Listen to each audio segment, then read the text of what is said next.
Welcome back to Financially Free with Latoya and Tracy, the podcast where your journey to financial freedom starts here, together.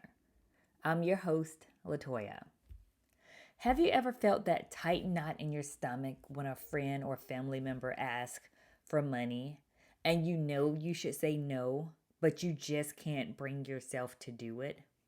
You tell yourself it's just this one time, but one time turns into a pattern that leaves you broke, resentful, and quietly stressed, all while everyone else seems to depend on you.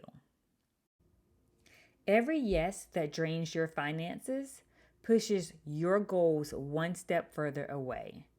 Today, we're talking about something that can completely change your financial life: the power of saying no, not out of selfishness, but out of self respect. I want you to imagine this. You're finally starting to get ahead. You've paid down some debt, built up a small savings, maybe even started to invest a little. Then someone you love, your sister, your great friend, or maybe even your parent, calls and says, "Can you help me out this month? I'll pay you back soon." You want to help, you love them, and you know what it's like to struggle. So you pull from your emergency savings fund or your credit card again.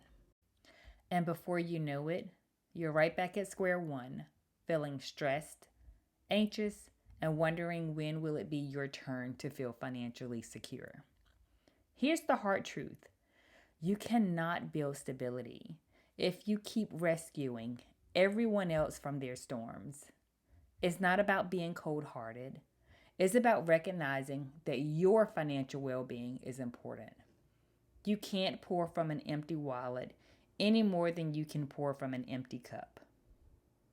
So here are 3 valuable lessons. Lesson 1. Boundaries protect, they don't punish. Saying no isn't rejection, it's redirection.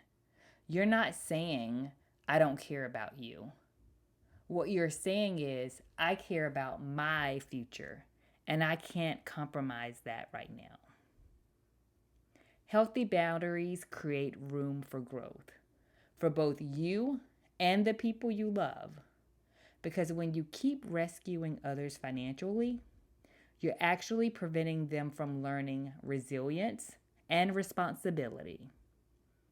Try this the next time someone asks you for money or for help. "I really wish I could help, but I'm working hard to stay on track with my budget right now. Let's talk about other ways that I can support you." You're still showing compassion, but within limits that protect your goals. You know, there's so many ways that you can say that. And you can also say, "I'm not in a position to do that at this time. Let me, see if there are other ways that I can support you." Lesson 2. No creates space for your yes. Every time you say no to someone else's emergency, you're saying yes to your long-term peace of mind. You're saying yes to your emergency fund. You're saying yes to finally paying off those credit cards. You're saying yes to save for your new home, your child's future, or the freedom to quit that job you hate. Saying no today creates options for you tomorrow. So the next time guilt creeps in, remind yourself, this isn't just about money. It's about freedom, financial freedom. And I deserve that too. Think of it like oxygen, like the oxygen mask on a plane. You're always informed. Put yours on first before you help others. Because if you pass out, no one else gets help. Your financial oxygen is critical. Lesson 3: stop being the financial fixer. If you become the go-to person in your circle or your family, the one everyone knows will always step up, it's time to change that narrative. Being generous doesn't mean being a financial doormat. True generosity is sustainable. It comes from overflow, not obligation. People may resist your boundaries at first.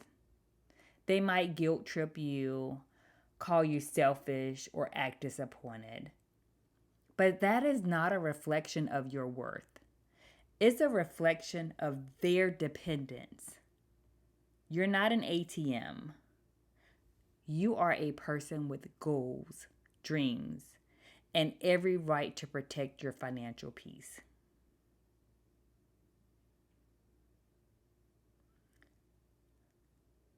One powerful phrase to remember: my priorities have changed. You don't owe anyone a financial explanation. Simply, my priorities have changed. Or again, I'm not in a position to do that at this time. You don't owe anyone a financial explanation.